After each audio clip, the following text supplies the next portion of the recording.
When Gloria Ramirez went to the ER, doctors noticed a garlicky smell and crystals in her blood. Soon people began throwing up and blacking out. The shocking truth about her illness wouldn't come out for years. Gloria Ramirez was a 31-year-old woman who tragically suffered from cervical cancer. She passed away at the hospital in Riverside, California, on February 19, 1994. But there is something very wrong with her body, something more than cancer. Somehow, Gloria's blood had turned into a bioweapon.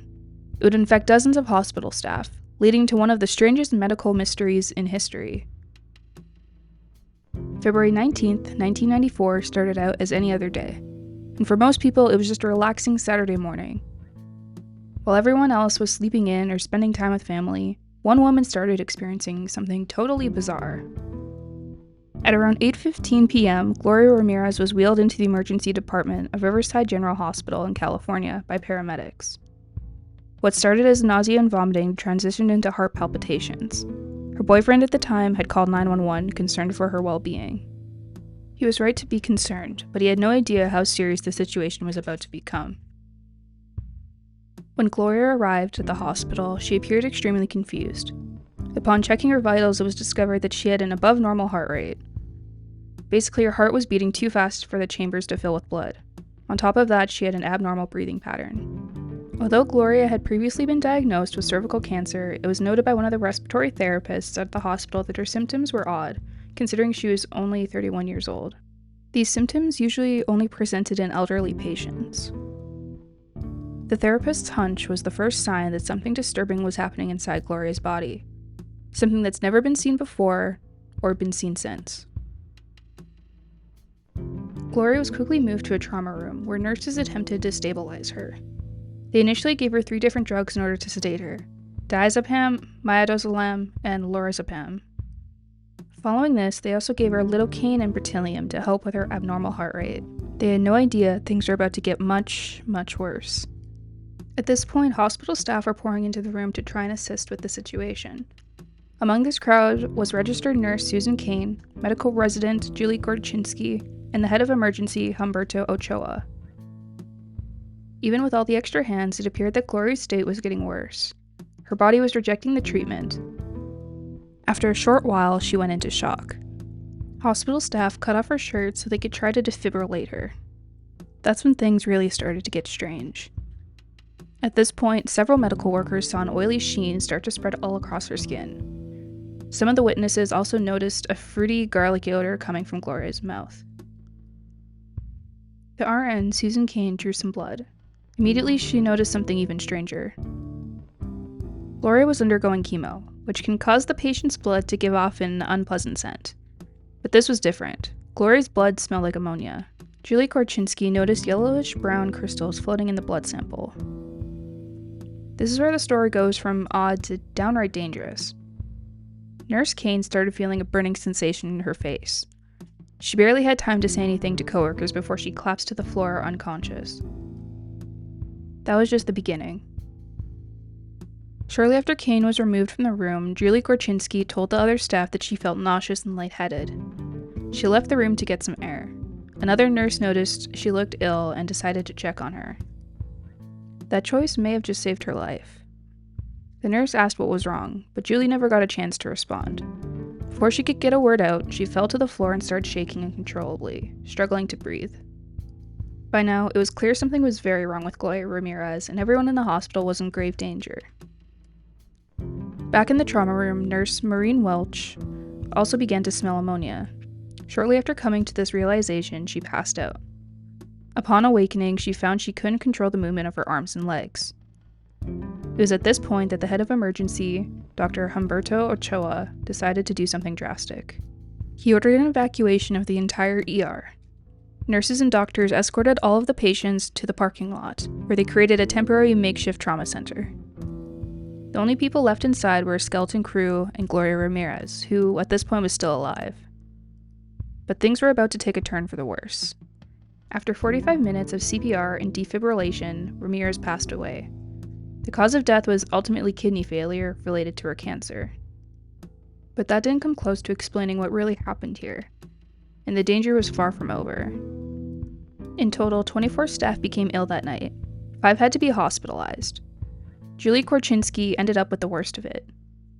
Following the incident, she spent 2 weeks in intensive care, suffering from hepatitis, pancreatitis, and a vascular necrosis, which is essentially when bone tissue starts to die due to the lack of blood. Gloria's body had to be bagged and sealed in an aluminum crate as though she were radioactive. So what happened? What was that mysterious oily toxin that was coming from her body? Why did her blood smell like ammonia and appear to have crystals in it? And what caused the garlic odor coming from her mouth? On the night Gloria died, a team of investigators in hazmat suits arrived on the scene. They were sent to investigate the ER for any kind of toxin that could have caused the incident. Their findings were deeply disturbing. They first tested for hydrogen sulfide, which is potentially deadly when inhaled. But hydrogen sulfide smells like rotten eggs, not ammonia, none of which was present. They also tested for phosgene, which is a colorless gas or liquid that has been used as a chemical warfare agent. It tears open the capillaries and lungs, causing the victim to basically drown in their own blood. Luckily for the hospital staff, no traces of phosgene were found. Ultimately, the investigators found no signs of dangerous chemicals at all. That meant they would have to do something super dangerous. They examined Gloria's body, taking blood and tissue samples. They sent it to the coroner, but he wasn't able to find anything out of the ordinary. So he passed it on for more advanced testing. Computer analysis of Gloria's blood found she'd been taking medication that was standard for a cancer patient. But 3 odd details stood out. Gloria's body contained amine, an ammonia derivative. The scan also revealed nicotinamide, a common ingredient in multivitamins that can also be used to create more dangerous substances. There's one more puzzling discovery that may be the key to explaining the mystery. An industrial solvent called dimethylsulfone was found.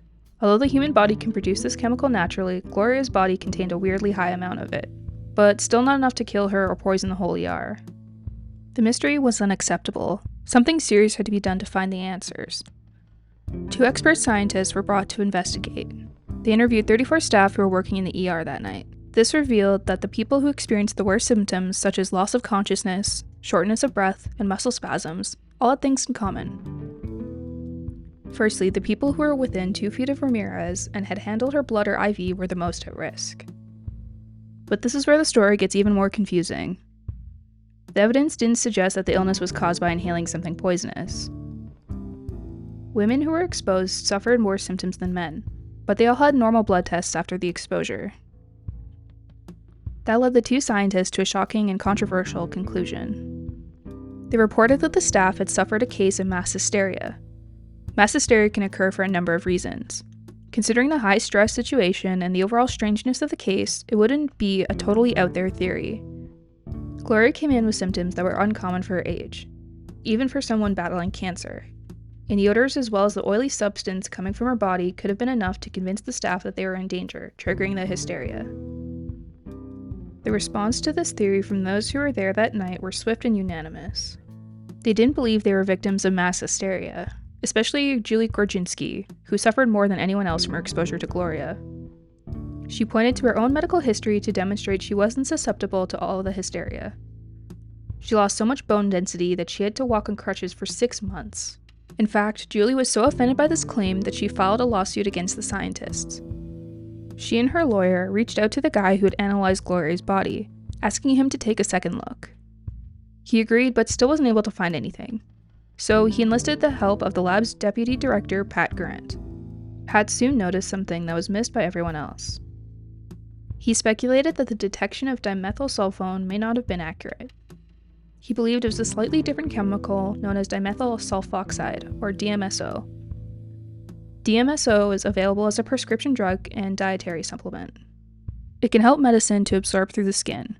It is sometimes used to help reduce inflammation and pain, but it's also been promoted as an alternative cancer treatment, although there's no evidence to support this. This could explain the oily sheen all over Ramirez's body, as well as the garlicky smell, as DMSO is also known to have a garlic or sometimes onion smell.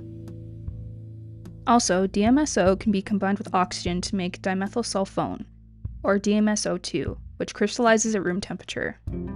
When she was in the ambulance, the paramedics put her on oxygen, and as we know, crystals were later observed in her blood. But that still doesn't explain the symptoms everyone experienced. Neither of those chemicals are toxic. Well, there's more.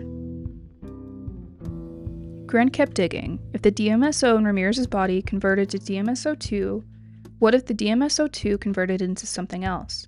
This is when he came up with the idea that the electric shocks administered during emergency defibrillation could have converted the dimethylsulfone into dimethyl sulfate, or DMSO4. Now, what is DMSO4? In the simplest terms, it's a toxic nerve gas. And it's a dangerous one. There are studies that show that 10 minutes of exposure to half a gram dispersed over a cubic meter of air is enough to be fatal. Symptoms of exposure include delirium, convulsions, paralysis, and even a coma. So here's what it comes down to. Gloria Ramirez was a young woman suffering from cervical cancer. She was in pain. She just wanted some relief. Then she had some health complications, leading to her being rushed to the ER. From there is just an unfortunate spiral of reactions, all in an effort to save her life. No one could have known what was going to happen. Now, not everyone agrees with this theory. Some people pointed out that dimethyl sulfate tends to react more like tear gas. Although the staff didn't start tearing up from the toxin, they did report a burning sensation. Also, DSMO4's effects tend to take hours to become noticeable. Gloria's family was also skeptical of the DSMO theory, and requested an independent autopsy 2 months after she died. But unfortunately, her body was too decomposed at that point to really be examined. As well, the heart was missing from her body, and some of her other organs were cross-contaminated. This led to a lot of speculation that the hospital was involved in some sort of cover-up. But covering up what is a matter of debate. On April 20th, 1994, 10 weeks after her death, Gloria Ramirez was finally laid to rest at Olivewood Memorial Park in Riverside. Her official cause of death was labeled cardiac arrhythmia that resulted in kidney failure, all stemming from her cervical cancer. We may never know for certain what happened to Gloria Ramirez. All we know for sure is that an innocent woman died. The whole situation was just super unfortunate, not just for Gloria, but her family as well. They have to live the rest of their lives never truly knowing what happened to her, or who to blame, if anyone. What do you think? Was it just a string of reactions that caused this event? Do you think it was a case of mass hysteria? Or was it maybe something a little more sinister? Let us know your thoughts down in the comments below. And don't forget to leave us a like and subscribe to History Snob for more crazy stories from the past.